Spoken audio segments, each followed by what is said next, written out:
And we are live. Hey, everybody. Sorry, things a couple minutes late here, but basically pretty close on time. Wow, already got 12 people in here. That's awesome. I'm just taking a sip of coffee, folks. If you would like a shout out, just put a little comment there to the right.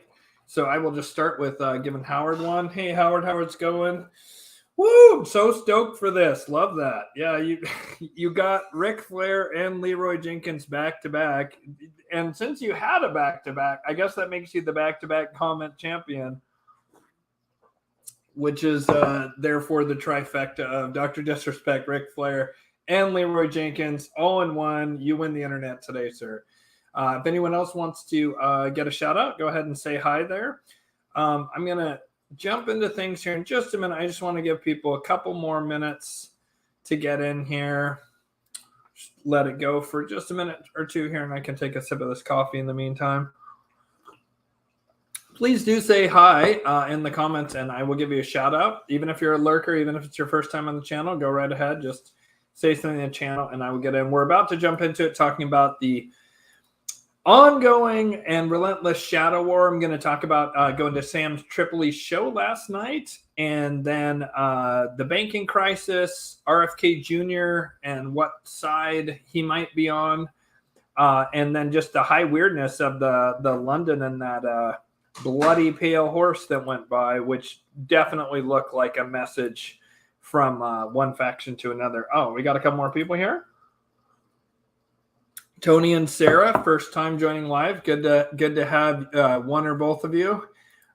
Mike Dorsey says hi from the south coast of the UK. Fantastic, fun. It's always nice to see people from outside the US who watch the channel. That's fantastic. Did you find me, Mike, off of Jennifer Curry's show? I'm just curious because a lot of the UK people who follow me heard me on that show. The London Pale Horse was months ago. The bloody one? Why is everybody talking about it right now? I understood it to have just happened in this past few days. Are you thinking of the one with where there was the Kingsguard or whatever went through with the empty boot and stuff? Because as far as I know, this pale horse with the blood on it was this week. Literally everybody's talking about it right now.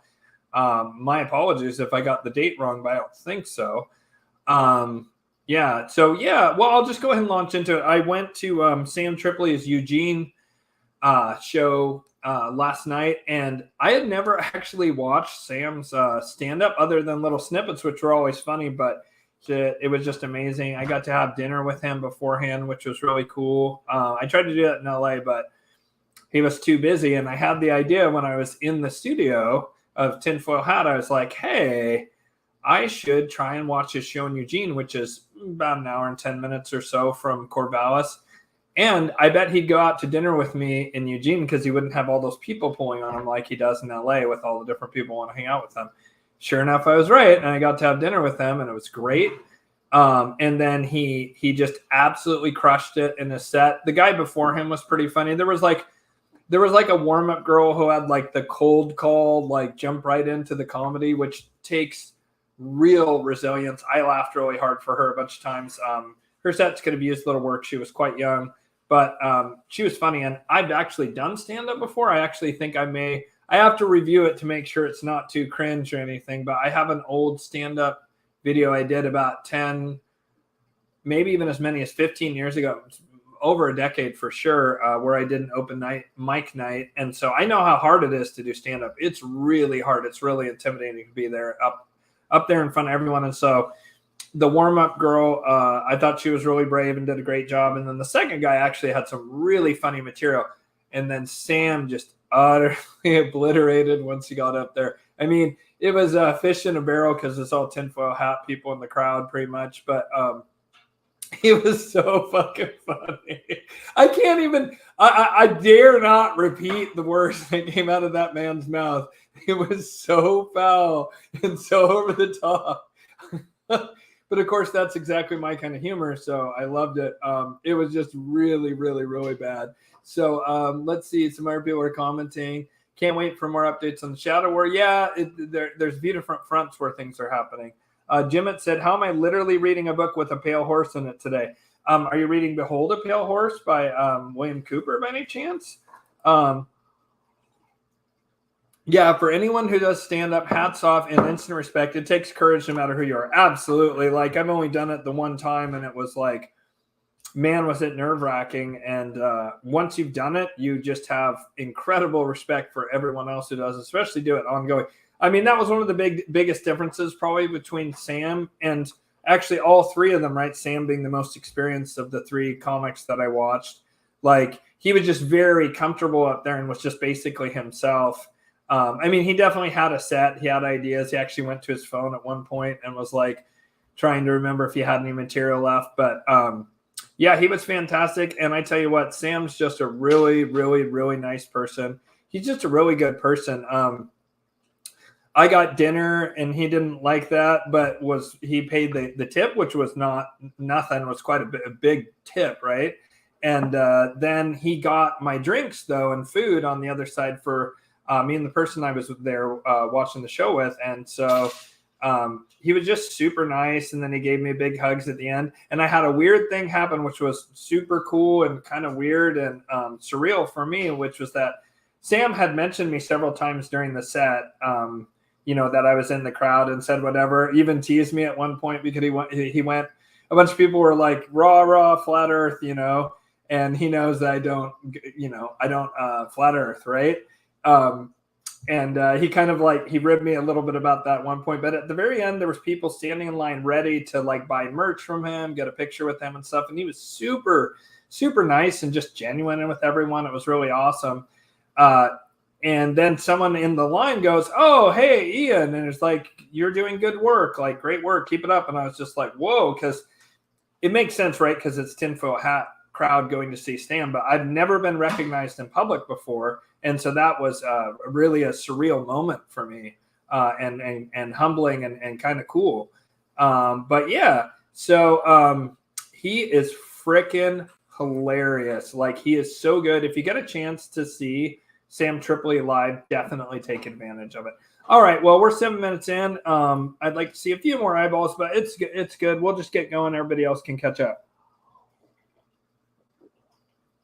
All right, so breaking news, like they just had literally today, as far as I know. I guess maybe it was last night sometime. I missed it until today, but Republic Bank, Republic First Bank Corp in Philadelphia just got seized by the FDIC, and the majority of its assets bought by Fulton Bank. And so it looks to me like regional banks are going to get crushed again, and that's probably just starting because they just wound up what do they call it now?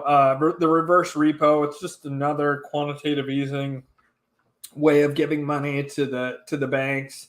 The BTFP expired. The Fed cuts allegedly expired, and the quantitative tightening ends. So allegedly, although I think that probably is done. And so all the different things they were doing to like manipulate the markets, they've kind of stopped all of that, and you're starting to see bank failures again. And I doubt that one will be the last. I kind of think probably what will happen is a few will fall now, and then they'll push it off as long as they can. The Dems and Malakians right now might be trying to get bank failures out of the way so that way it's not bad in the fall. Or it could be, the presage of much, much bigger. I think that more than likely things are just going to get way worse starting in August and September. There's a lot of stuff astrologically that points towards that. We're about to have a window of nice time for business and so forth here coming up. But then starting again in August, it just looks really, really bad. And I think that we're nearly certain to see extensive bank failures, not just a few isolated ones here and there. But I think that this is the first little canary in the coal mine. There'll be more, probably regional banks, right? Because it's all about consolidation and vertical integration. Both the Lucys and the Mollies are trying to do that. Also on the financial front, I talked to a man who knows a lot of people and wants to start a Golden Age Enclave think tank. And he's very... he worked in real estate pretty deep, and he said, things are looking pretty shaky real estate wise, but he thinks that, he agrees that XRP is going to be massive and at the center of the new financial system. He said there's even people who are inside the system that are so blown away by XRP and the XRP ledger that they think it could be non-human in origin, like that's not outside the realm of possibility, or that it's, advanced Antarctic German technology that's been released. The point is that it's on a completely different level from pretty much anything else out there. And it's been that way for a long time now. And so there's people who are so blown away by it and see how impactful it's going to be that they've even mused that maybe it's alien technology or off-world civilization, something. And so that is very interesting. And again, points towards the people who made that didn't make that with the intention that there'd be 13 families who owned everything, right? The WEF, you'll own nothing, right? And be happy, right? That whole thing is clearly not going to happen, because if it was going to happen, why would you have this super granular, super advanced system that has all sorts of scalability if you just were going to have just 13 families or whatever run things? I'm going to try and adjust my camera here a little bit because it's quite, I have like a new desk situation, which is awesome, but makes the camera like above me. Anyways, so yeah, the new financial system is on deck. It seems like it's going to go live in the next year, probably next January. You have to tear down the old system before a new one can come in. So this bank failure looks to me like it might be that first little tiny. Have you ever seen that thing where there's little tiny domino, slightly bigger domino, and eventually gets up to like Stonehenge block, and the bigger one can get knocked down by the little tiny one knocking the slightly bigger one over and over and over again? I think we just saw that first domino for economic collapse this year. There was the one last year, but they were able to contain it, it seems, and they also took out certain crypto-related actors that they wanted to take out. It was related to FTX and some of the shenanigans going on there.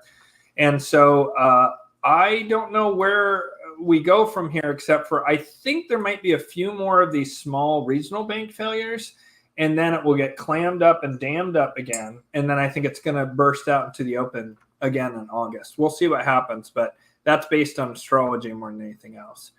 Let's see here. Bank crisis already talked about. So RFK Jr. So Biden just got the worst approval rating, I believe, since the end of World War II for the quarter of his presidency he's in. There might have been one other person that was worse, but I don't think so. I'm pretty sure this is the worst ever because it was previously H.W. Bush. And this is like abysmal polling that Biden got. And meanwhile, on MSNBC or the MSN, when I use Bing just to have a separate window that it's easily identifiable from my other windows. I have it just to watch an XRP ticker basically and Bitcoin and just see what's going on in the crypto world. Keep my fingers on the pulse there. And here, let me take this off because it kind of doesn't make sense to have that anymore. So here, I'll just put another one from Howard up. So, gosh, what was I going to say?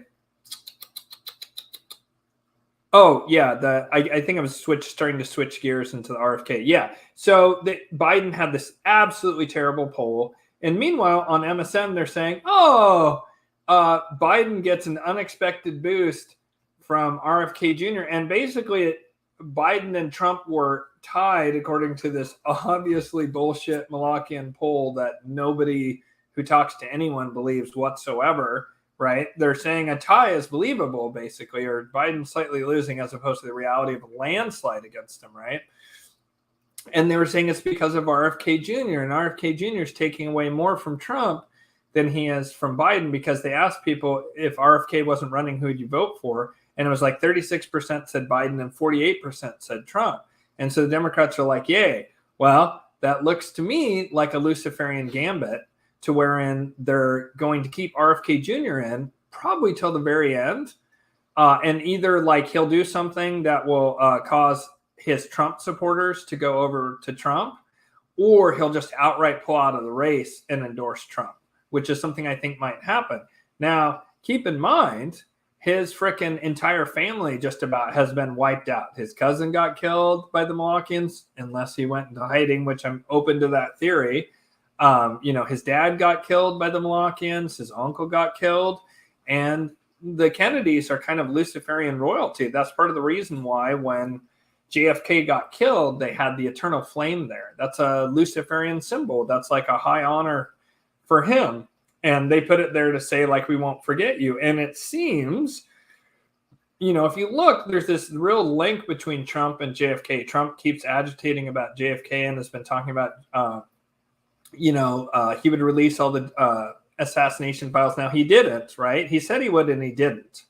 He said there was something in there that was so big that he just couldn't release it, right? But he released a bunch. And one of the things he released was an FBI file about the Nazis running around down in South America after the war, in particular Hitler, which is very odd that that was in the JFK file. But there's been a link with Trump talking about JFK for a long time. And of course, Trump was best friends with, or very good friends with, JFK Jr., which the 17th letter folks really run wild with that and say JFK Jr. is still alive, faked his death.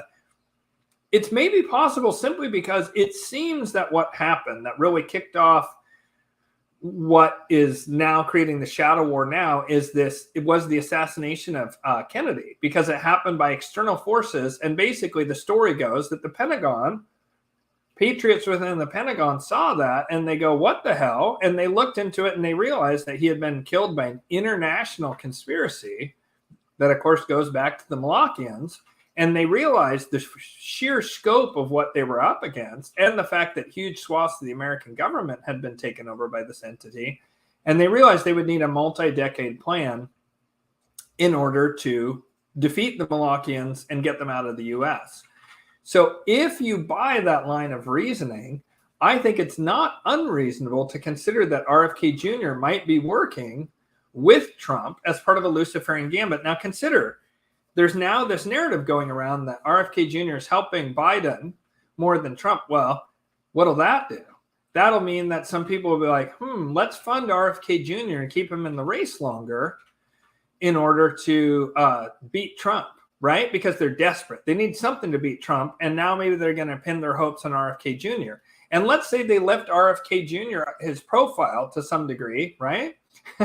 And give him money, and then at the last minute, RFK Jr. suddenly turns around and says, hey, I'm dropping out of the race to support Trump. That would be just rocket fuel for Trump and absolutely crippling and devastating to Biden and the Biden administration.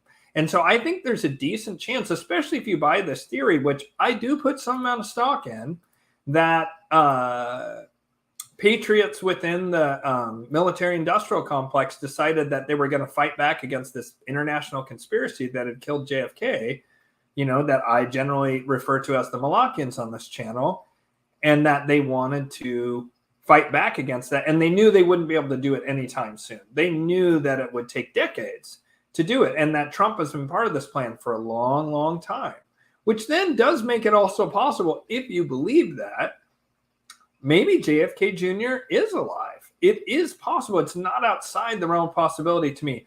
I'm not sure what to think about that. That's such an insane claim, and most of it comes from a specific guy, it seems, who was part of the 17th letter of the alphabet, first letter in the word Q, Queen. I said it. Anyways, hopefully I don't get suppressed for that. But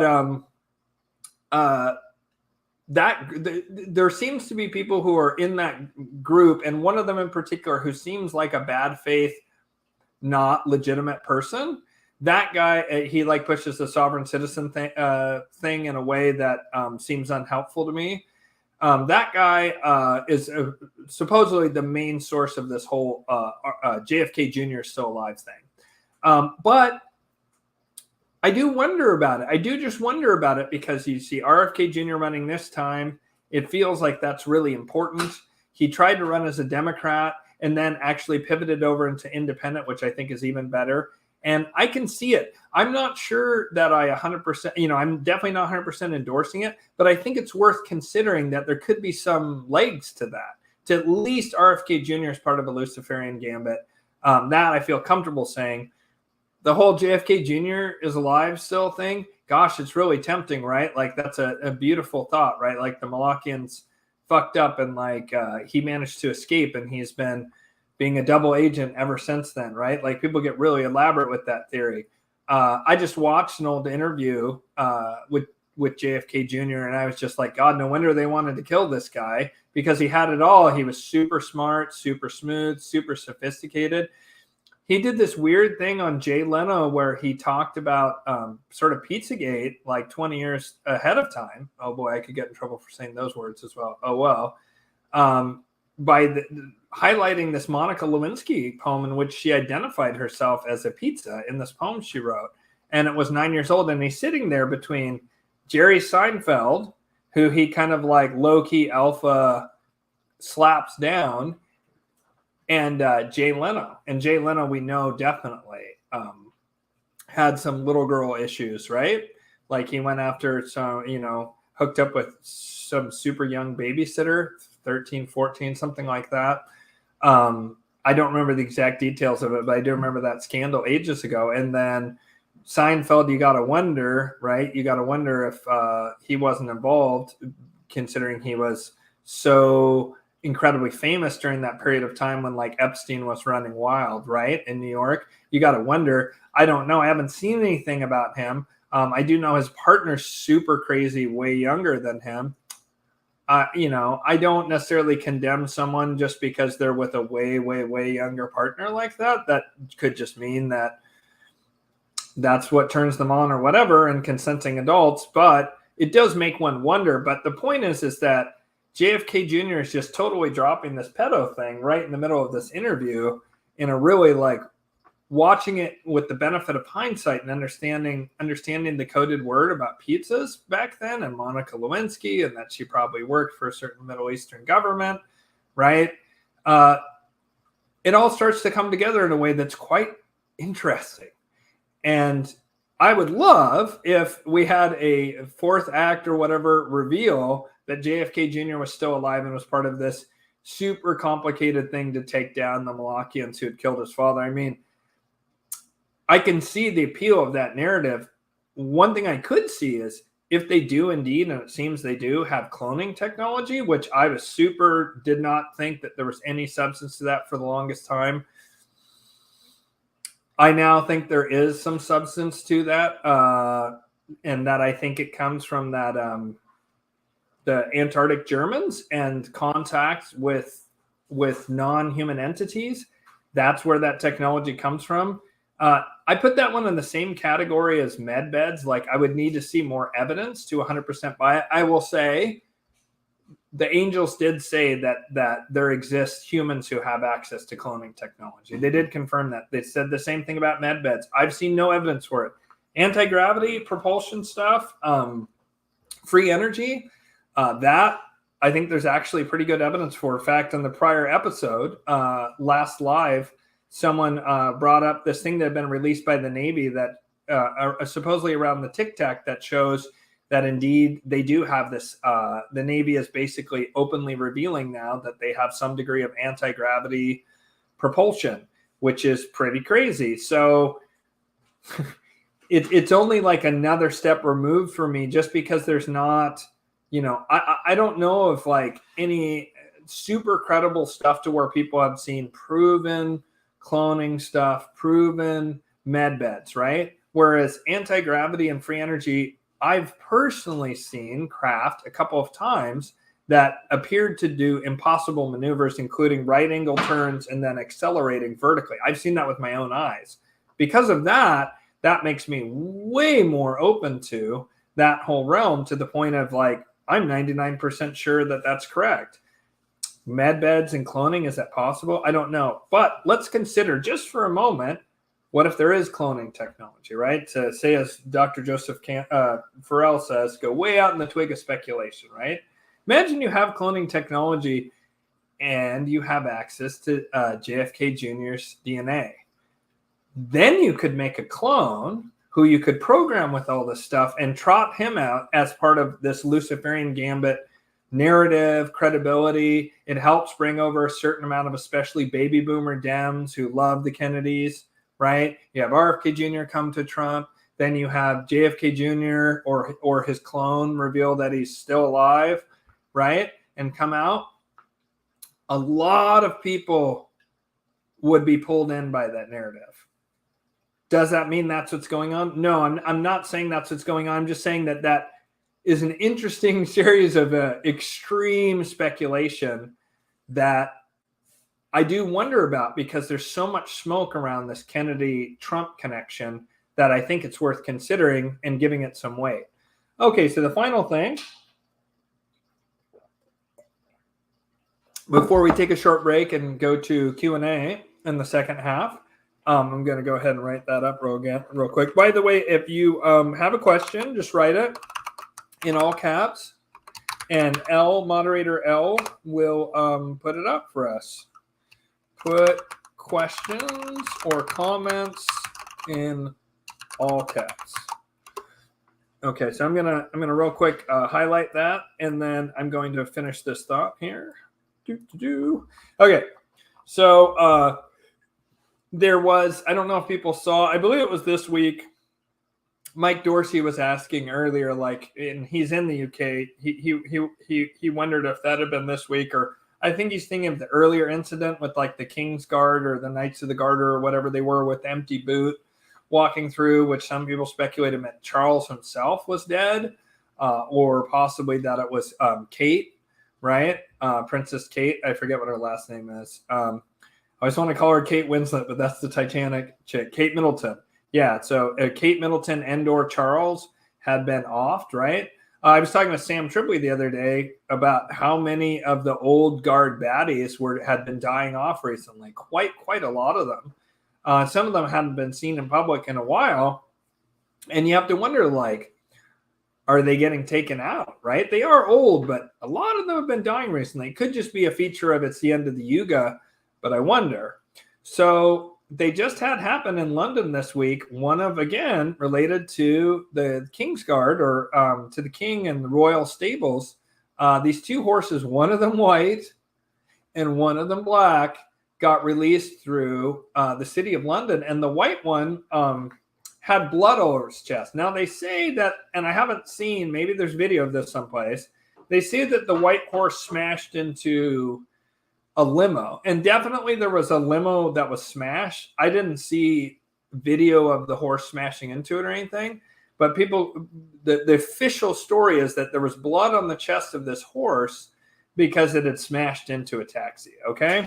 And then they showed the taxi, which was all smashed, but who knows, right? They could have smashed that, whatever. I did see video of the horses running, and the white one had blood all over its chest. I was quite worried for the horses. I guess they caught them, but they both needed surgery or something, they said. The symbolism of that, though, is quite wild. To have a white horse and a black horse and duality represented like that, and then the white horse with the blood on it is a fell omen, particularly for current power structures. It's also the pale horse. Some say it's one of the 4 horsemen of the apocalypse. Behold a pale horse, right? Like the William S. Cooper book. I've heard people theorizing about that. I think it was a message to what remains of the Malachians that haven't been pinched off or grabbed by the Luciferians, that your time is almost up. Like, we're coming for you, and the old guard is going to get wiped out. And remember, they're doing psychological warfare on these Malachians. The Malachians are trying to do psychological warfare on everyone, and the Luciferians are also doing a form of psychological warfare, namely making themselves out to look like good guys. They're the white hats, right?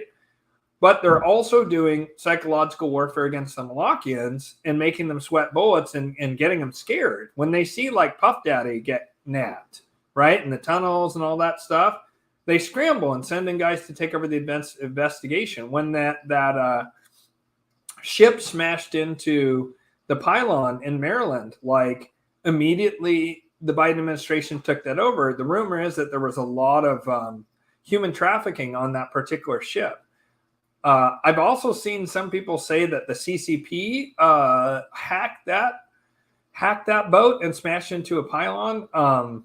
There was a guy who was putting out like amazing information in the last election cycle, who's a Chinese expatriate named Guo Liu or something like that. And it was on his channel, and he broke the Hunter Biden story like 10 days before the New York Post said it. I happened to see it because it was on like a deep conspiracy forum. I saw it before the Post came out and Giuliani endorsed the Hunter Biden laptop. And he said that the CCP had it. And basically what sounded like a Luciferian element in the CCP snagged it and gave it to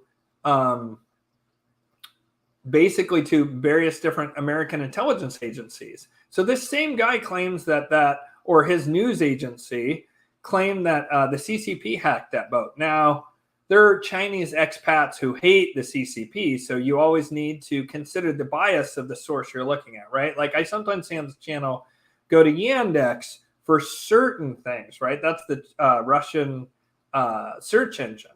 But the thing is that you need to understand that you're looking from the bias of the Russians, so there won't be anything negative about it. It'll say, oh, Putin was totally justified dealing with the Chechens in that way. Oh, Putin's a really great guy and he loves Mother Russia. Oh, Putin's just great, right? And then if you type in Biden, they'll just have accurate information because that's the most devastating thing they can do against their enemy, the American empire, is have accurate information. So in a similar note, you need to take that Chinese expatriate guy's word, you have to consider it in that context. It's just like the Epoch Times always has an anti-Chinese Communist Party bias to almost a ridiculous degree, including things like missing out the fact that the whole Wuhan thing is a modified limited hangout. It's not just the CCP, like it was the group I called the Malakians, who are international in scope and extend way beyond the Wuhan lab and the CCP, right? Like Epoch Times will never talk about that. Instead, just as like, we'll grind it into the dirt about the CCP. And so my point is that guy has an anti-CCP bias, and it might be good from his point of view to falsely claim the CCP caused that bridge collapse and did that, and that they're behind it, even if it's not true. And I have no love lost for the CCP. I'm just saying that you need to always consider people's biases when you're looking at any news story. And so I take what happened in London with this pale horse to have been a message from the Luciferians to the Malakians as part of the psychological warfare they're doing on them. That's freaking them out, and they're making more and more egregious mistakes. And that's just going to continue as this hyper sophisticated Luciferian group who believes in horizontal control is about to take out this vertically integrated group that's run things for a long time as slavery, nepotism, and blackmail. The Luciferians are going to just run the table on these people. So that's a good place to end it here for now. So I will be back in about 5 minutes. And please put any questions you have in all caps down below, and moderator L will be gathering those up and getting them to me. All right. Thank you. Thanks, guys. I'll see you here in about 5 minutes.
And we are back. Okay. Excuse me. Oh boy. Who knows how many more of those are coming, because I almost never sneeze just once. We shall see. All right. Real quick before I jump into Q&A, and please put your questions in all caps for moderator L to find. Just a quick piece of housekeeping. It is the 27th, which means in 3 days I will be closing, perhaps forever, doing charts that are less than the deep dive natal and Navamsa combined chart, which is it's about $1,800 for the deep dive combined. And so if you want any of those cheaper ones, or just a natal or just a Navamsa, like, I will be closing them soon, just because the way that I do it, I stare right into someone's karma, their karmic body, their soul, basically, and it's quite draining. And I'm also having it be part of, like, basically a package to advise different CEOs and other sort of very wealthy people who are connected, in order to basically help them come around on increasing their vibration, learning angelic magic, and starting to make a really positive impact in the world. It's already happening. I'm working with a few people. I just worked with the Silicon Valley CEO guy, and he wants to work on the Golden Age enclaves. And this is how we can get stuff going at a level to where there's, like, actually really good funding, and there's actually real power. In fact, the guy that I was meeting with this past week, who was deep in real estate, he figured out a way, it seems, to fund it, like, to an enormous degree. And so I'm putting my focus on, just for astrology, on that particular group of people. I am still doing spiritual counseling for anyone who's interested in that. And I'm also going to have an amazing, done in a completely new way, going really, really deep, angelic magic class on the 15th, I think, or maybe it's the 16th. Oh boy, I think I'm flubbing it. I think it's the 16th. Let's see. Yes, Thursday, the 16th of May, for 7 weeks, for 7 consecutive Thursdays, an hour to 90-minute classes. And you can learn how to basically become who you're really meant to be, how to unlock all of your abilities and powers and God-given gifts, so that you can impact the world in the way that you're meant to. Things like bringing more abundance into your life by working on any kind of blind spots you have around self-worth, bringing in love to your life by embodying the divine feminine or the divine masculine, and working on any self-limiting beliefs you have around any of these things, because it's always self-limiting beliefs that are causing us to not be able to really tune into and get a hold of the powers, skills, and abilities that God gave us, that we're meant to deploy in this critical time in human history, with the end of the Kali Yuga, as we're beginning to move into the Dwapara Yuga. So if you feel interested in that, go to whitelotusoflight.com, consultations, and you can sign up for the class there. All righty, let's get into the Q&A action. Let's see, where is L? Okay. Oh, nobody has any questions. Okay, well, I'm going to just, like, see what people were saying in the comments. If you have questions, please, by all means, put them in the side. Darude Sandstorm. I don't get Sandstorm by James Rollins. I'm not sure what that is in regards to, Jimmet. Just seems like oh, that's the name of the book that has the pale horse in it. Seems like a synchronicity to be reading about it today and hearing it today, since I literally never think about horses. Yeah, I don't really think about horses that much either. It was quite odd. And it's just the second time there's been an odd symbolic thing running right through the center of Western magic, the city of London, right? And I don't mean the banking square mile. This is the large city of London. Sounds like you should look up pale horse symbolism, Jim. Yeah, for sure. Let's see. You mean printing 90 trillion every 90 days isn't working? I know. It's 1 trillion every 90 days, and you corrected yourself. But yeah, it feels like 90 trillion. Based on my grocery bill, it feels like they're printing 90 trillion every 90 days. Sounds like I better save up some cash in case the bank sees my credit. Yeah, absolutely. Like, if you haven't already, if you have the means to get gold or silver, I highly, highly, highly, highly recommend it. I recommend it more so to, if I lived in Europe, by the way, I never made this distinction. If I lived in Europe, first of all, I'd be trying to figure out how to get the fuck out of there. But if I lived in Europe or any of the Five Eyes countries that isn't the United States, I'd be looking into crypto probably more so than gold or silver, simply because of the transportability and just memorizing the code and trying to figure how to get out of those countries. I wish I was kidding, but those are kind of the Malachian stronghold countries.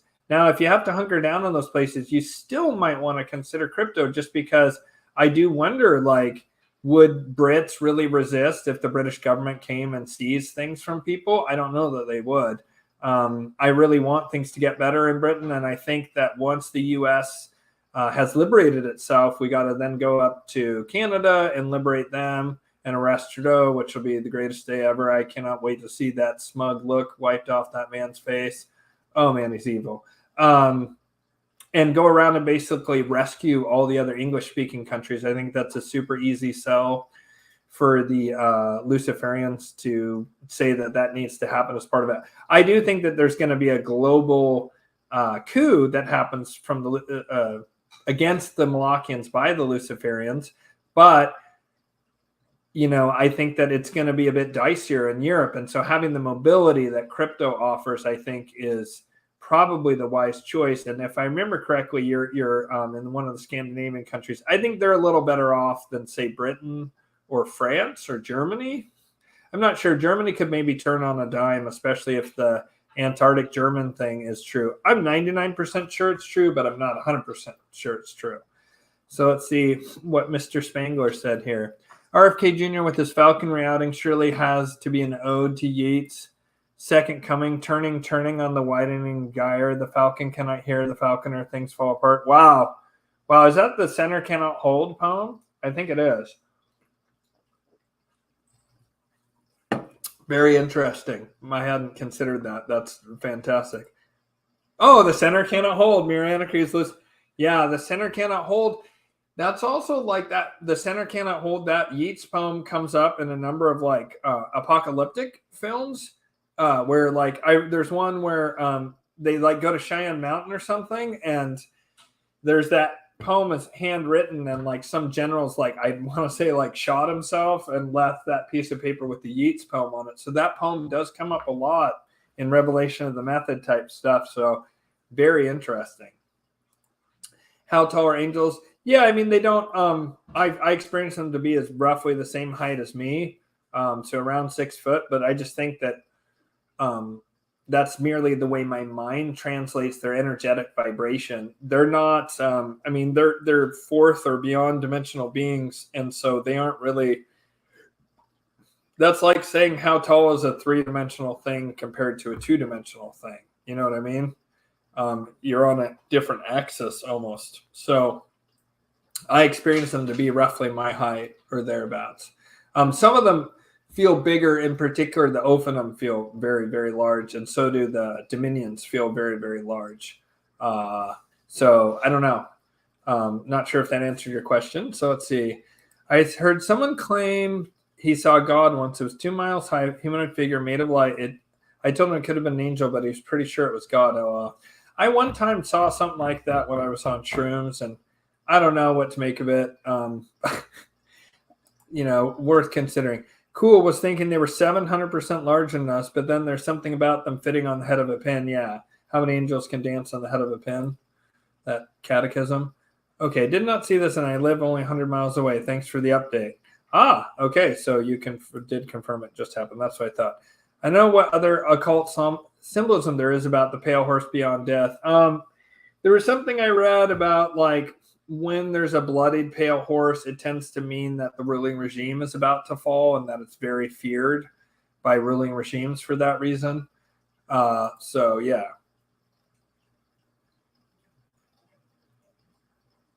Interesting. O.J. Simpson's death. Behold, a pale horse was O.J.'s Ford Bronco. Well, O.J. just died, and he was saying stuff that sounded like he was pro-Trump or something. It was very odd, and he seemed perfectly healthy, and he was like, he rolls up in a car and he goes, people are saying I'm in hospice. I'm not in hospice. I'm totally fine. And he was like, I'm just going to actually enjoy some meals with some friends watching the Super Bowl. And then, he just died. And I mean, people die, but it is kind of, that one seemed a little odd to me. O.J. Simpson's recent death. Yeah, that's really interesting. The song lyrics. Thank you. Not sure what that's referred to. All right. White Ford Bronco. Yep, absolutely. Susie, that does make sense. Yeah, absolutely. OJ was connected to the Kardashians. Also true, right? The father of the Kardashian was one of the defense attorneys. Wow, that is weird. I've never heard that before. Bruce, Caitlyn Jenner was born in Sandy Hook. Weird and creepy. The horizon cuts the Colossus in half, so it falls. All right. Moderator isn't there yet. LOL. Cool. Don't read that comment, Ian, out loud. Worried about you getting more shadow banned. I'm saying oopsies. A little late. Okay. I think we got that. Okay. All right. Oh, here. I was told by the moderator to only read the moderator scriptures. Can we work through the Most High despite doing so through a shamanic and pagan lens? Oh, yeah, absolutely. I think it's about I think that operating in Most High energy doesn't mean that you identify as Christian or Jewish or any of the Abrahamic faiths, even though that's kind of the way that I frame that being, and in part because I've decided to frame the lower consciousness as Malachian. And so it makes sense. I also was raised Catholic. I love Jesus, Yeshua, love the angels, have been interested in both Jesus, Yeshua, and the angels since I was a little kid. And so it's a lens that makes a lot of sense to me. And I don't know, I really connect with the angels. I had a shamanic teacher named Blackfoot, and he was very much Most High vibrational without question, but he didn't consider himself a Christian, like even slightly, like it was completely foreign to him, but he was familiar with and worked with the angels. So yeah, you absolutely can be Most High affiliated and do a shamanic or pagan spiritual practice. You know, you can be any spiritual background and be in resonance with the Most High. It just means that you essentially love thy neighbor as thyself. You strive towards that. There's not a lot of people who are just in Most High consciousness all the time right now, and I don't claim to be. Anyone who has played a video game with me or been in the car with me when I'm driving and people are getting cut off knows that clearly I can dip into the lower levels of consciousness quite easily, even if my standing consciousness is kind of upper end Luciferian, lower end Most High consciousness is kind of where my center of gravity is nowadays through a lot of work. That wasn't always so. My center of gravity has even been Malachian when I was younger and very black-pilled and fearful and hadn't worked through any of my trauma or abuse. And I've worked my way up that consciousness the same way I've worked my way up through the consciousness of the angelic choirs. And so you can do that, and you don't have to have a Christian-y background at all. That seems implicit in that question. You don't need to be Christian or Muslim or Jewish in order to do it, even though those are the three religions that talk the most about the being known as the Most High and also the angelic realms. Do we need to know the time of our birth? Because no one knows this is in my birth. What you can do is you can look if there's a baby book in your family. Sometimes it's written in the baby book, especially if you were born at home, which isn't that often. If you were born in a hospital or a military base, usually there's a record someplace of what time of day you were born, especially if you were born since the mid-60s or later. If you're born before the mid-60s, it's more of a crapshoot. But you can contact the hospital or your state records. Ask your mother for her best memory of it. Your father, if he happened to be there when you were born. But hospital records, birth certificates, talking to the state government where you were born, things like that are the best way to find it. Oh, and in a baby book, sometimes people have those. That's kind of rare. That's more from that 60s era where that was just as likely as a hospital record almost. If you're born in the 70s or later, usually there's a record in the hospital, but a lot of hospitals are gone now. The hospital where I was born has been gone for at least 30 years and got turned into an Adidas campus in Portland, Oregon. So, but fortunately, I know my time of birth. What's your opinion on the book, The 72 Angels of Magic? Well, actually, I guess since the question's being asked, it means it's meant to be answered. So the answer to that question is that I have great respect for the people who wrote that book, The Gallery of Magic. I believe that the people who wrote that book were Luciferian in consciousness and gray magicians. I believe that there's a great amount of stuff in that book that is wildly incorrect, outright false, or just actively bad, but not the sigils of the angels. Because here's the big reveal. I have to be careful when I talk about magic on this channel and encouraging people if they're not going to come train with me, because I then bear some amount of responsibility if I'm not crystal clear about the ethics of magic. And the ethics of magic, to boil it down super, super tightly, is basically never bind the will of another. You don't like try and use love magic to bring, I was going to say Cindy Crawford. Boy, am I dating myself with that reference. Just nobody would be doing that nowadays. I'm trying to think of like who's like the hotness nowadays. It'd probably be some Instagram model. You wouldn't want to use a magic spell to make an Instagram model or a professional athlete or something fall in love with you. Instead, you would use angelic magic to invite love into your life. Because if you're using on a specific person, love magic, that's like a spiritual roofie, and you're violating their consent, and that's automatically black magic. Weirdly, even healing someone without their consent isn't black magic per se, but if their soul didn't want it and their soul needed to experience the pain of some illness for some reason as part of their spiritual evolution, then it's not black magic in the same sense of like the really dark stuff, but it is that you're circumventing someone else's will. The angels would veto it, and so would that person's higher self, most likely. But you should always say, if that person's higher self wants it, if you can't ask them directly, if you want to do magic to heal, for example. Right? I'm using an extreme case to show you how careful you have to be with magic. Why do you need to be this careful? Because when you use magic, let's say it's bordering on impossible to do this, but let's say someone had killed you in a previous life, and so you could use black magic to kill them, right? You had a karmic right to kill them, and you were choosing to use magic to do it, right? And you had a choice between I could shoot the person, right? Very negative karmic act, evil, right? Depending, I mean, maybe if it's a pedophile or something who's harmed your kid or something like that, maybe it's justified, right? But it's generally not considered a good thing or wise to kill from a karmic point of view, right? You have to be a bodhisattva or whatever to do it, or be doing it in clear self-defense. Someone's charging you with a knife and you shoot them, right?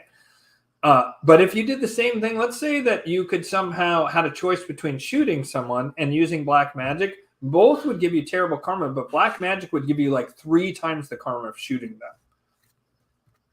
Because you aren't just taking an action in the material world. You're saying, I'm a co-creator of reality. And you're taking on that level of responsibility. And when you take on that level of responsibility, co-creation of the universe, you better be super pristine in what you're doing. Yeah, you can bring yourself abundance. And then you need to tithe 10% of it to charities, which can be, I recommend people in your own life, helping someone who's maybe an artist, or maybe you know someone who's a handyman who doesn't have a job right now, and you have stuff that needs to be done around the house, and you have money now that you got from the angels. You're very generous with that person. You pay them a really high wage, right? You're very generous with them. Or you know someone who just needs a little bit of money to get by right now.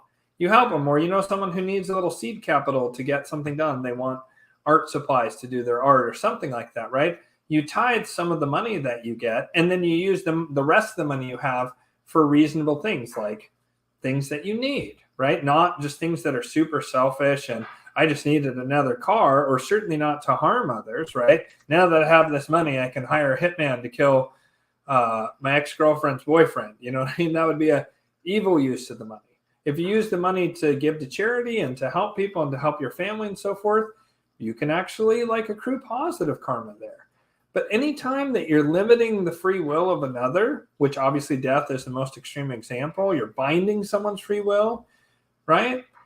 Even if it's something that seems innocuous, like asking, like trying to get your boss at work to give you a raise, you have to add in something there. If it is in my soul's highest good and in alignment with the divine plan of the Most High and honoring the free will of all who are involved, I would like to get a raise from my boss, right? So, I mean, I'm literally teaching a class on this very soon, Bone and Pizza, and I will go ahead and say it now. You need to listen to everything I just said, and you need to understand that now if you choose to do anything with what I'm about to say, that's on you, not me. That is the book that I use to teach from, simply for the sigils and the Shem Talisman. That's the book I teach from. I have an entire additional textbook that actually Elle herself here has very largely written herself, but she basically did it based on having taken my class. She created this like amazing companion book that has all the stuff in there, additional supplemental information. And so that's my opinion on that book, is that I do not believe the people who made that book are most high consciousness, and I don't believe that they treat angelic magic with the respect it deserves, and they certainly are wildly off in their claims that there's no karmic repercussion for using some of the things. They also don't give fair warning or explanation for at least one angel that's in there that's a destructive angel that's meant to defend against sieges. There's just a lot of problems I have with that book, but the sigils are on point and the Shem Talisman is on point. I'm trying to figure out if those are public domain. I'm not sure that they are. And if they're not public domain, then I can't just use them in my own book. And so what I'm doing currently is I have my students buy the book, then they're free to use the magic in that book, and I teach them. But I spend a lot of time talking about ways to increase efficacy, ethics. I talk about all kinds of stuff in the class, magical theory, why it works. And I go really deep. And then by the time you're done with my course, I feel comfortable sort of releasing you into the wild to practice this magic on your own, because I will tell you there are many, many pitfalls, even with angelic magic. And it's things you need to consider. And just one thing is, if you use magic, you're way more likely to reincarnate. So I hope you like it here. If you're using it for good, then you'll probably reincarnate with better karma. Probably in the upcoming Bronze Age, maybe you'll reincarnate. If you use angelic magic for selfish reasons, eventually the angels will stop answering your magical calls, and they won't work with you anymore to do these beneficial things until you deal with your selfishness, right? But nonetheless, it's not good to just be sloppy with magic, to put it mildly. Okay, let's see here. Yeah, I do wonder about that, Mike. You're right about, did he have that? Did he have a naughty there and that hurt him? I have wondered about that. Would you please interpret the lyric to the band Ghost song, Kaisarion? They are super forecasty regarding Luciferian activities.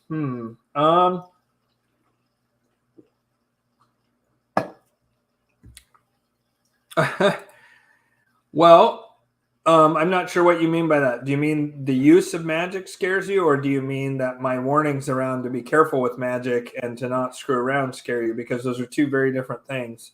I would posit to you that magic has been used throughout all of human history, and that one of the big problems we have right now is that and I mean, even shamanic lineages will tell you this.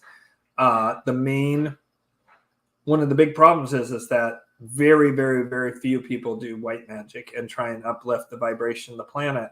And that means that the evil ones who are using magic nonstop, do better. It's just like if people want to, the Amish have been really good at persevering, but have the Amish made a big difference in world history? I would say no.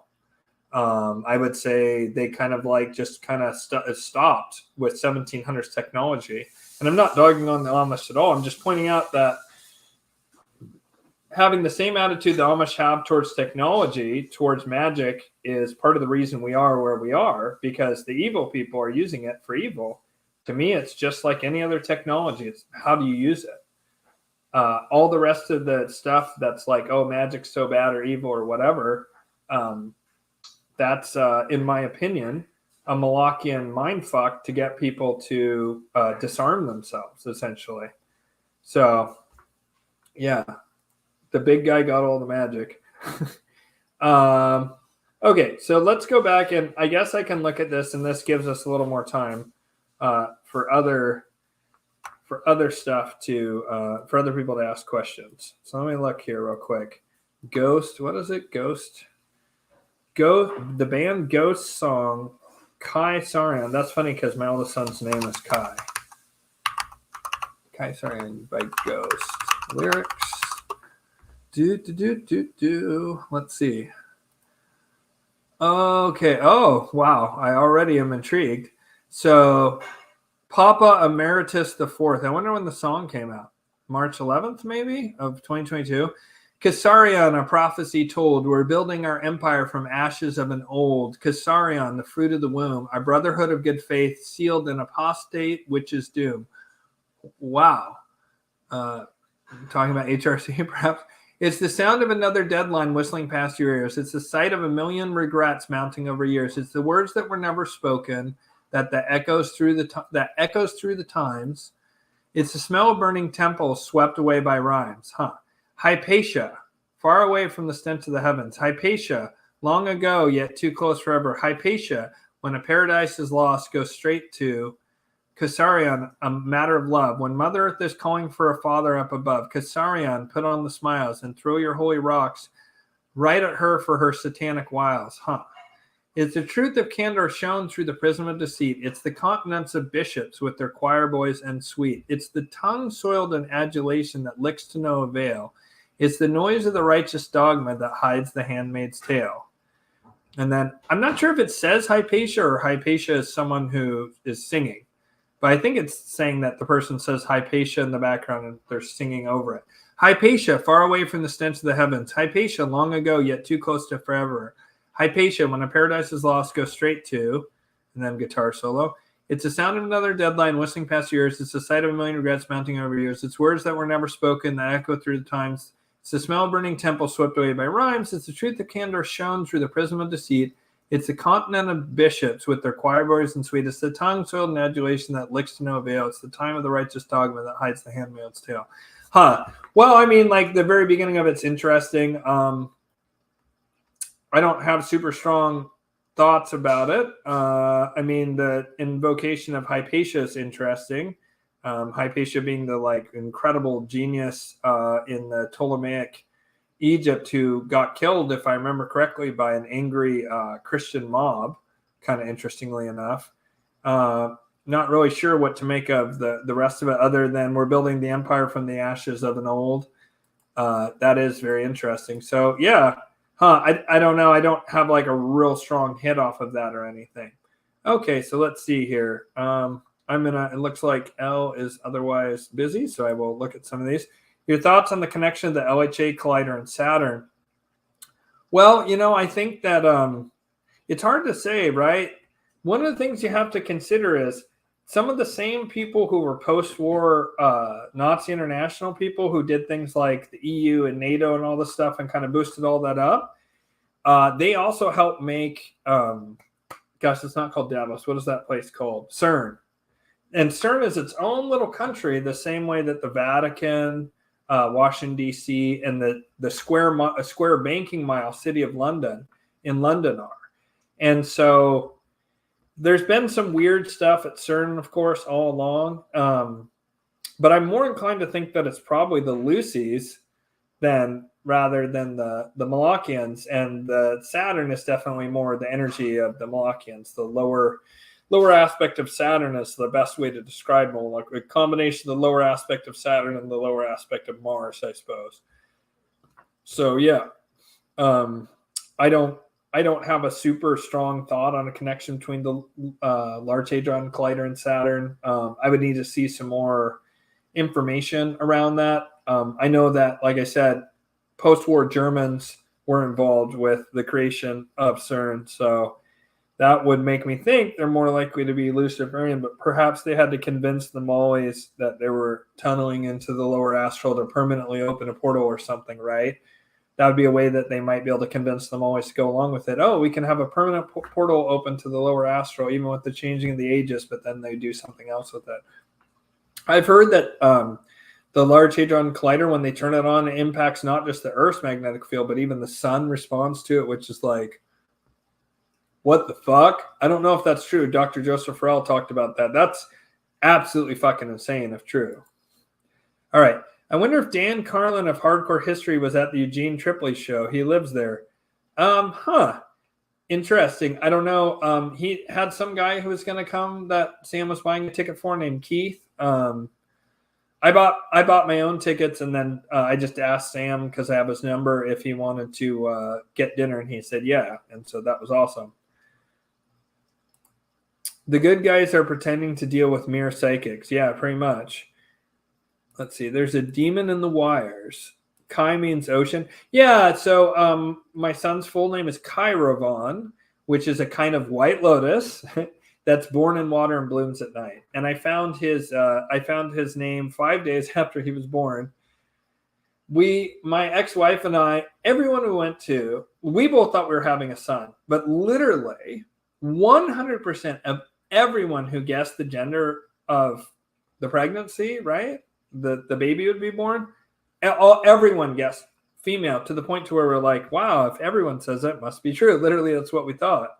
And so we started looking up girl names, and girl names you can get all crazy and fun and do whatever you want. Boy names are way harder, because you don't want to have that boy named Sue phenomenon, right? Although kids don't really fight nowadays or bully each other anywhere near the degree they did back in my day, which is a good thing. But yeah, so we didn't have a name for him. And then he was born in, my ex-wife had gone to the Maharishi Mahesh Yogi School of the Age of Enlightenment in Fairfield, Iowa. And that's actually how I got into Vedic astrology. And I was looking through Sanskrit names one night at like 2 a.m. and I saw this name Kairavon. And I was like, Kairavon. Wow, that sounds really masculine and badass. What does it mean? And it means a kind of white lotus that's born in water and blooms at night. And so I was like, oh my God, this is the name. And so his name's Kairavon Sage Ferguson. So his name literally means the white lotus sage. And I named this channel after him. Yeah, so let's see. So are you saying that even if someone practices white magic, they're much more likely to reincarnate than if they hadn't practiced magic? And if so, why? Yes, because you take on 3 times the karma for all your actions, approximately. Just a good rule of thumb. So if you do good works, then you have a bunch of good karma, and you're more likely to reincarnate.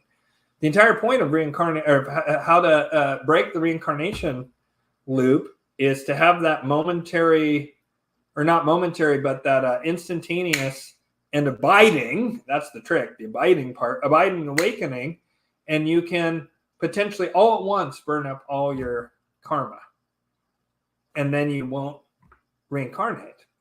But if you're doing any kind of actions in the world that's very significant, you're creating karma. That's why most of the people who are trying to attain enlightenment try and get away from other humans, go up on top of the mountain, go and meditate in caves, go into a temple, a monastery, blah, blah, blah, whatever, because they understand this part of things. Now, that moment when the fruit is ripe and it falls of its own volition from the tree, and you have the awakening in the mind, the heart, and the gut, which I've never been able to have the gut release. I've been able to do the other two. When you have that full-blown enlightenment and it's abiding, right? It's not just a satori, which, by the way, was going to be my son's name if he was a girl, satori, a momentary glimpse of enlightenment. If you have a satori, then that will often be like a quick, like a bunch of your karma goes woof, but it doesn't quite reach that chain reaction level of just all the karma burns all at once. So if you're doing magic, you are way more likely to reincarnate than if you were just taking action in the physical world, because you're saying, I want to be a co-creator of this reality. That's why I tell people, yes, I'm a practicing magician, and I do it with eyes wide open, that what I'm doing is going to make it all but guaranteed that I'll reincarnate here. I'm okay with that, especially that I'm going to make this world a better place. I also need to for my soul's evolutionary journey. This life, in many ways, is about making up for a very particular life a very long time ago. And I need to do this, but it's not for everyone. And I would be remiss and not a good source of information on magic. I would be unethical if I was to not explain this principle to people. And in that book that we talked about earlier, they don't explain that principle, and they kind of hand wave karmic responsibility, and it is not true. So you just have to make that decision for yourself if that's something you feel comfortable with. Beatles are better, always are. Not sure what that's in response to, Mike. Yeah, I do like the Beatles, though. The sun is much closer than they admit to. Yeah, I mean, that may very well be true. The size of the sun, the size of the moon, the size of the earth. I'm open to all those things being, fudged with. It seems the moon in particular, there's some certain things that Werner von Braun has said to where if you do the math on what he was saying, it means that the size of the moon is radically different than has been commonly said to us, which implies that then perhaps the sun, the size of the sun, the distance of the sun, the size of the earth could all be up for debate. What I don't feel is up for debate is the shape, right? That it's at least, a spheroid, even if it's like a tube torus, or not a perfect sphere. I'm open to both of those, but I'm not open to the two-dimensional thing, of course. So they will have to work very hard to make me come back to this place, LOL. Actually, nobody has to do anything. It's just an automatic functioning of this place until you learn whatever the lessons here. Now, I've been told by a spirit that at the end of this Yuga cycle, if you're alive past the bottleneck or during the bottleneck, when you die, you'll be given a choice, one-off choice to reincarnate here, to reincarnate on a different planet. And then certain people will be allowed to, so some people will be forced, people who are ultra low vibrating, right? In particular, the dark sorcerers who've run things for so long, they're going to become demons for 4 full great year cycles. For 100,000 years, they'll have to pay for what they've done. But most people will basically be given a choice to reincarnate here or not. And a much smaller group will have no choice but to become demons. And then a very small group on the more positive end will be able to do things like reincarnate in certain yugas or reincarnate as an ascended master or an angel or demigod. This is it. This is it, guys. This is the final test. When is the bottleneck? I don't know the answer to that. That's a great question, Jimmet. The angels have just referred to this mysterious event they called the bottleneck, which sounds a lot like something that I am having trouble finding, but you can look it up about Project Looking Glass. And there was a video that came out around 2010. They talked about how there was a singularity event that no matter what the Malachians did, they couldn't figure out a way to game it. And they brought the guy in who's the whistleblower as a Project Camelot, way back in the day, a Project Camelot video. And this whistleblower said that he was brought in as a problem solver, and they had this Project Looking Glass, and it was a computer that looked into the future, and it gamed out all the different possible timelines, and that they had been messing with it for a while. And then they projected far enough forward, and they didn't have a date, but eventually all the timelines collapsed on a singularity, and he thought it was just like nukes going off or whatever. But he found out that what it was something to where the old guard Malachians were overthrown no matter what they did. No matter what they did, there was a mass spiritual awakening of some kind, and the Malachians were overthrown. Does that mean that everything's going to go great during this bottleneck? First of all, I don't understand how long it is. I don't know if it's like a singular event, if it's a 5-minute thing, or if it's 5 months or multiple years. I don't think it's long. I would imagine it's on the shorter end, but it could last a while. My understanding is that once we get there, we will have no ability to really impact the physical world in the sense of all of our actions will be predetermined. There will be no free will in what's unfolding in the physical world. The only place we'll have free will is in our inner response to it. And that's why the angels' number one message to everyone is get right, get right with God, get right with yourself, work through your trauma, heal your shadow, because apparently your response to what happens during this bottleneck event where absolutely destined things happen that are unavoidable, your response to them determines what your trajectory will be when we come out the other side of the bottleneck. For those of us that survive the bottleneck, I don't know. I get the sense that there'll be a not insignificant amount of death during this bottleneck event. I don't know what it is. They just have been very mysterious about it. They want me to talk about it in the vague terms that I do, but they haven't disclosed to me. I don't. There's things the angels have told me that I don't share publicly. This is not one of them. Everything that I know about this bottleneck event I have disclosed publicly. There's stuff I know about things that'll happen after and so forth that have been shared with me that I don't reveal publicly. And every so often new information comes up that I share, but right now I don't know what it is. It's hidden from me. And I don't know even really what it means other than that timelines will collapse. And for people who are having a greater impact on the world, I feel more and more myself like my own life is on rails. Like weird things are just happening in my life, like seemingly exceedingly unlikely events are happening more and more often in my life. And I have more and more of a feeling like I just have to surrender to what's happening. And that just seems to be a message I keep getting again and again and again right now, is that I have to surrender to the unfolding and just let like grace move through me.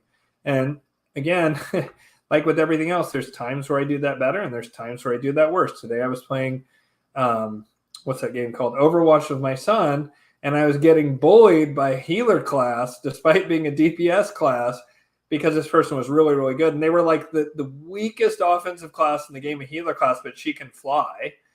And that did kind of give her a little bit of an edge for the class that I was, but she was just bullying me and killing me over and over and over, including with like melee, which is like hyper embarrassing when I was the DPS. And I was raging pretty hard about that. So I wasn't doing a great job surrendering in that moment. And for whatever reason, for me, competitive things are really hard. If I get really invested in like the Blazers basketball, I can get a little irrational. Anything where I myself am competing, I get hyper next level competitive and my consciousness drops. And I think that that's something that I'm like trying to work through right now because it's a theme that's coming up. And so working through all our responses to what's happening externally and learning how to be in a state of grace and surrender to the Most High, right?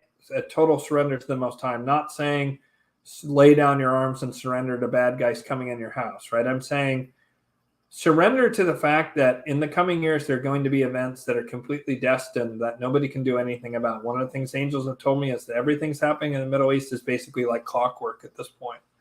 It's just an unfolding that cannot be stopped. There's events that have to happen, particularly in the Middle East, particularly in Israel, that have to happen. They're literally just, there's no stopping it. And many of them are quite awful, right? We've been seeing it with this thing that's happening in Palestine. It's absolutely horrific and monstrous, right? And I'm not saying that what happened in October that precipitated it was somehow okay. Killing innocent people, I don't care who does it. I don't care the reason or justification. It's not okay, right? So I just want to be clear. But what's happening in Palestine is an absolute nightmare and an abomination. And the angels have said it's on rails. There's no stopping it. That there's powerful souls that have incarnated that are converting that traumatic energy of what's happening there, that they're converting it in the astral realm to uplift humanity consciousness-wise. But it's, it's one of those things where it's so painful as a human being that you just have to surrender to the unfolding that's occurring and come to peace with it, because there's nothing to do, there's nothing that can be done to stop some of these things. And that doesn't mean you shouldn't be like trying to send aid to Palestine or trying to prevent the war or whatever. Like that's important too. I'm just saying like there's things that are going to happen in Israel that are unstoppable, and it'll be, there's going to be a lot of death there for sure. So, all right. Working on having a better vibration. I like what you said about that. Yeah, that's really like all we can do, really. Bottlenecks, apex rock bits, ginger bovines, reality definitely getting wilder. Yeah, so I heard this theory years ago, and it's one of the creepiest things I've ever heard. So they say, imagine that there's all these timelines, right? And in some of those timelines, nuclear war happens. So that timeline goes, it's gone. There's now no longer any human observers. So from a human consciousness point of view, that timeline doesn't exist.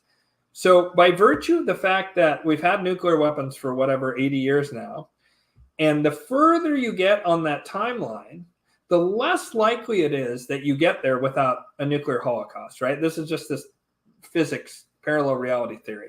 And so the further you get out on the timeline, by definition, it becomes a less and less and less likely event until eventually like all the timelines would collapse. Right? This thing that's about to happen. But also it means that because they're outliers, strange events are more likely. I read this idea literally January of 2020. And I was like, wow, that is really wild. That would explain a lot. Oh boy, did I need to buckle the fuck up for what was about to come. So yeah, it's something interesting to consider.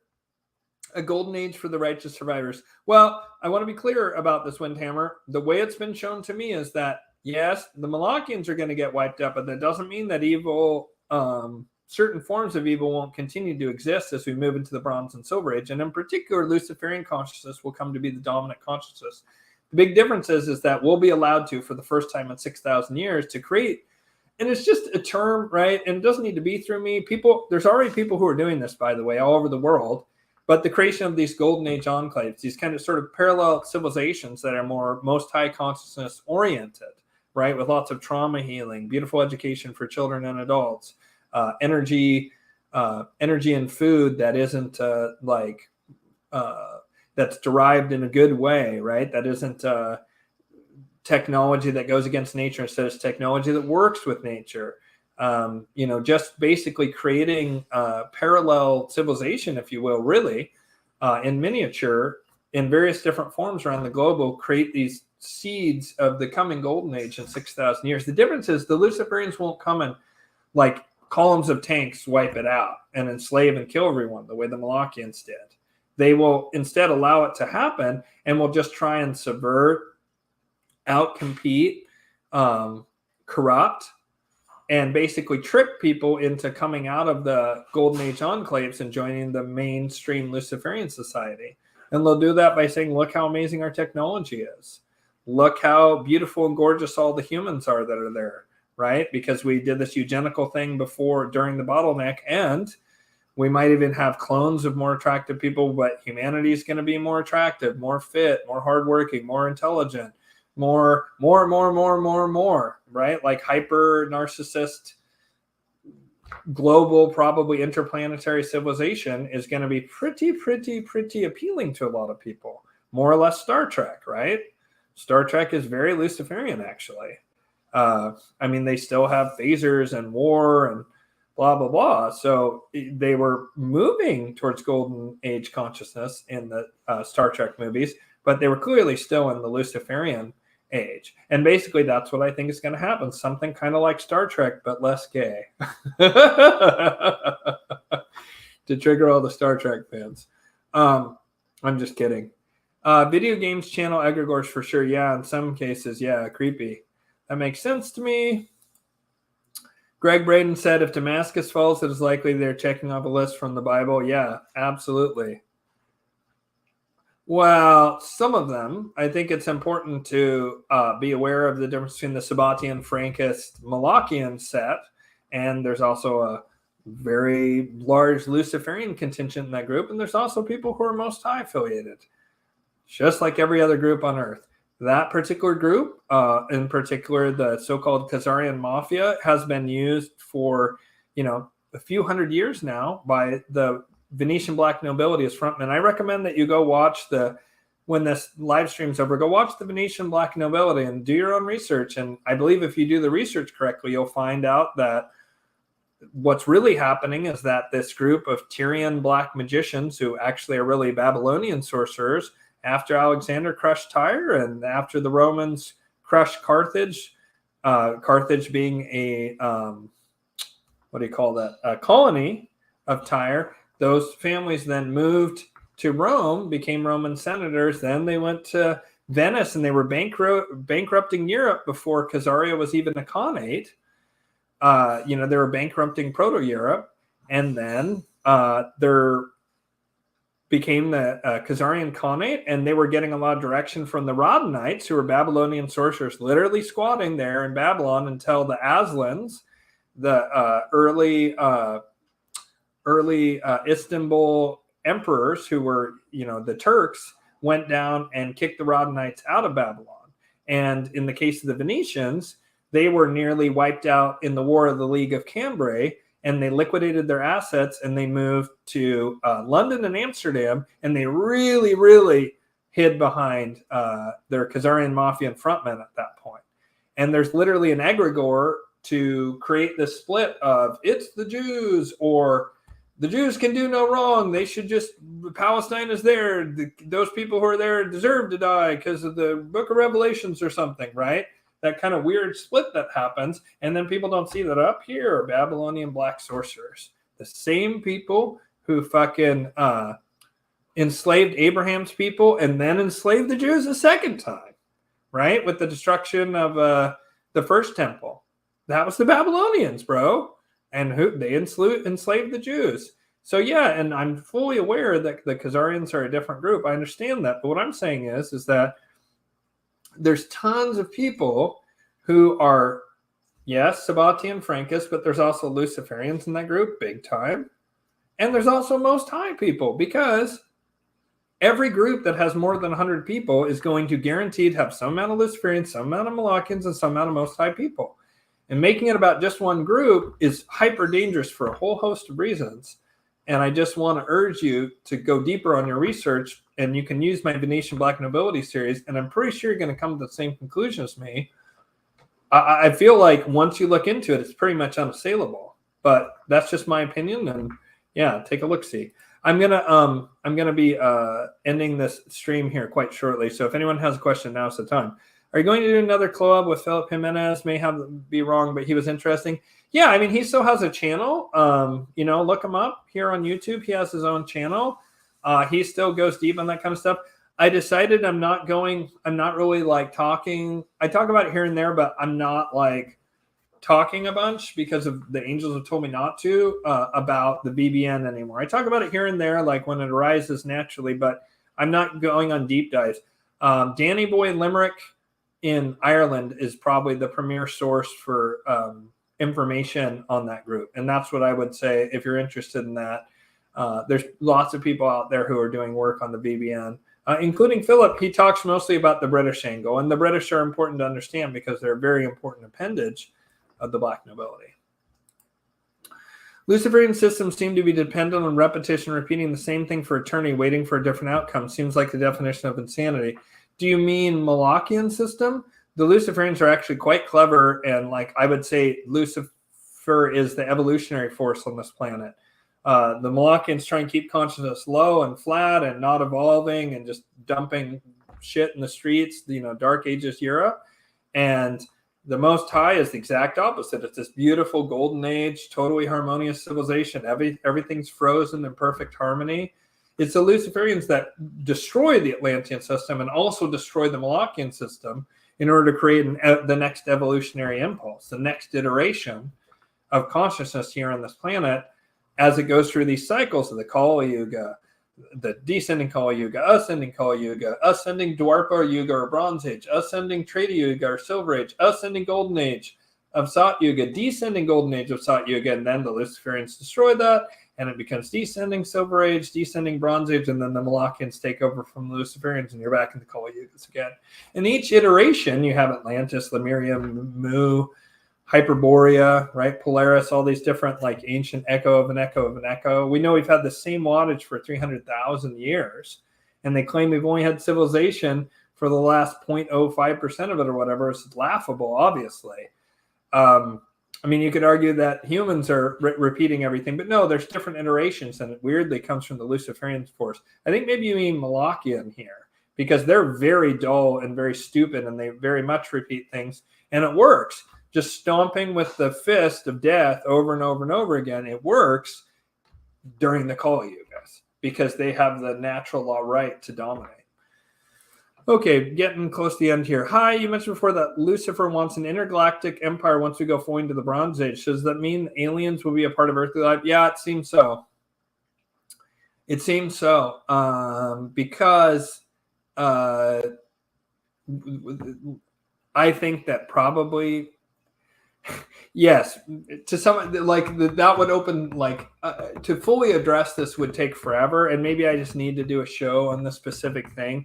I don't really like to talk about aliens a ton because I will tell you this right now and up to as we go towards this bottleneck, like we have a special situation where, by and large, aliens are not interfering with us anywhere near to the degree that they were interfering this whole time. Like, this period of time is like our time to determine. However, that's part of the reason that some of the power structures are falling apart, is because the extraterrestrials that we're interfacing with those groups have withdrawn their support, or forcibly been forced to retreat and withdraw their support. Okay, so boy, all of a sudden people are coming on with the questions here at the end. Are the accelerationists Luciferian? Okay, so I talk about these three groups all the time, right? Most High, Luciferian, Malachian. There's other forces, right? There's like different corner case deities, different corner case demons, right, who are running their own agenda within these grand cycles. I would argue that the accelerationists are the Brotherhood of Belial. Not Baal Moloch, not Lucifer, not the Most High, right? But a different specific force of chaos and anarchy that specifically hates the dominant paradigm. The last time the Brotherhood of Belial appeared, there could have been one maybe that helped overthrow Lucifer on behalf of the Malachians. Probably so. I'm just not aware of that because there's almost no information before the current Kali Yuga. We have scant information about like the Silver Age with the Empire of Rama, right? That we have scant information through primarily Vedic sources about prior ages. We have almost nothing, a little bit from pre-dynastic Egypt, stuff like that. But we do have more, for whatever reason, information about the Golden Age, right? And the fall of the Golden Age. And we have Edgar Casey's channelings, and he talks about the Brotherhood of Belial. And that's actually going to come up in the Michael Le Flem episode, which should drop here later this week. I was going to do it today, but I'm trying to get this particular other piece to like have within it, and I want to get that first before I release the Michael Le Flem. I'm not done editing it anyways. But so this group, the Brotherhood of Belial, they exist basically to bring about the downfall of the dominant paradigm. They're basically the anarchists with the Molotov cocktails, just that energy of destroy whatever. And that group has been being used by the Malachians, but what the angels told me in the prophecy, which I released earlier this year, I'm not sure if I have that in there, but that the Brotherhood of Belial would be, the dogs of war would be released off their chains and then would come right back and like eat the people who released it and bite the hand that used to feed them, because they realized they've been sold out by this WEF group and now they hate them, and or they're bought off, bribed, and controlled by the Luciferians. It kind of doesn't matter. But that energy of Belial, or accelerationists, anarchists, that energy is coming up, and it's one of the things that's going to bring about the downfall of the Malachian system. The number one thing is going to be Archangel Samael frickin' dropping the sword of Mars, right, plunging it right into the heart of Moloch and kicking him into the pit, frickin' Sparta style, right, like King Leonidas style. That's going to be like the real coup de grace moment. But as part of what's unraveling is going to be this Brotherhood of Belial anarchist thing rising up, and they'll turn against the Malachians who have used them for decades now to suppress people. Someone said Belial is like a trickster. Yep. Yes. Kek, same thing. Yeah, Kek and Pepe is the same thing. It's a very similar energy, Kek to Belial. I hadn't really considered that before. I'd have to really think about that. That's fascinating. Wow, is that the same being or an attribute of that being? That is very, I'm getting chills. That's interesting. I got to sit with that. Okay, this is the last question I'm going to answer. What does it mean when celebrities cross their arms into an X? Is that signaling allegiance to Lucifer? Are they aware what they're doing when they flash these symbols? I think it depends on the celebrity, and I need to see examples. I think most of them are doing it and thinking they're doing some dark Luciferian thing, and they don't really understand what they're doing. And that they probably are trying to signal some kind of Illuminati, child harm, Hollywood cult type of thing. If they're saying that, it's possible some amount of them are Luciferian and knowing. There are a lot of musicians who are occultists. I mean, let me give an example of someone I perceive as a Luciferian, and maybe someone will correct me in the comments. But Tool, I see the band Tool. They're very occult, and I think Maynard is Luciferian. He could even be actively Luciferian. I could see that. And that's a real good metric of kind of like, if you feel into the band Tool, they're a bit dark. They're a bit dark, but there's also something weirdly like hyper intellectual and kind of like spiritually uplifting while still kind of feeling a little dark. That's Luciferianism, like right there. So do I think there's any other, are there specific celebrities who might like openly embrace Lucifer? I don't know. I think DMX was a Luciferian, and I think that Lucifer, he channeled Lucifer with some of his things, right? Because whenever you're at the vibration, if you're at the vibration of Lucifer and you're not aware or you're open to it, either way, that being can move through you potentially and act through you to some degree. If you reject it, then it won't happen. But a lot of people are just open and just letting it happen. And then like the Malachian energy will move through them, right? That Agent Smith moment where you say something and they go, and they're like, rah, right? That's the Malachian consciousness is operating through them because they're at a low vibration. Or the Luciferian consciousness is operating through them. Or when you meet a really beautiful person and all of a sudden something about them shifts and they're just like, oh, so loving and uplifting, the Most High is operating through them. And other minor deities, like talking about Belial earlier, can also operate through people. A lot of these anarchist kids are taken over by that energy of Belial. So, yeah. There we go. Accelerationist might be a tool of the Lucy's against them always then. Yeah, right now, absolutely 110%. Which is funny because I don't have evidence of it, but almost certainly the Brotherhood of Belial was helping probably the Malachians versus the Luciferians, because the whole thing about the Brotherhood of Belial is they overthrow the dominant paradigm. That's what they do. They overthrow the dominant paradigm, and that's that energy. Well, that seems like a great place to end things. Much love, everyone, and we will see y'all soon. If you haven't already, hit like and subscribe, hit the bell so you can find out when I do these last-minute lives. And also, if you're interested, the charts are closing in 3 days. If you want a chart, now's the time. It's closing on the 30th. Well, actually, on May 1st, it'll be closed. And then if you're interested in the May 16th Angelic Magic class, learn with me, learn with a bunch of amazing students, and with a couple of prior students are going to be assisting me who are very, very talented. So I'm really excited. So, yeah, you can... Yeah, I'm not really doing Facebook anymore. I mean, I'm on there once in a while, but I really just don't. I just really hate Facebook, to be honest. Yeah. So anyways, all right. Much love. Hey, Amanda Andrews, you're welcome. And have a good one, everyone. I will catch you on the flip side. Bye.